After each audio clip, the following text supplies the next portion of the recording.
I næsten 60 år har TV-avisens øje været danskernes vindue til verden. Fra at være det eneste nyhedstilbud på tv til at skære igennem et brusende mediebillede med sensationer og fake news, har TV-avisen taget et nyt skridt og er trådt ind i en ny digital virkelighed. Navnet er nu TVA.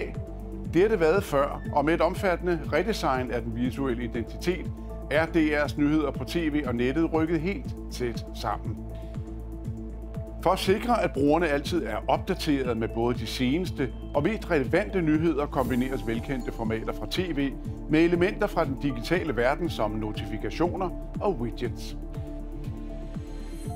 Der er udviklet en lang række værktøjer, som giver journalister og værter muligheder for selv at levere den visuelle formidling.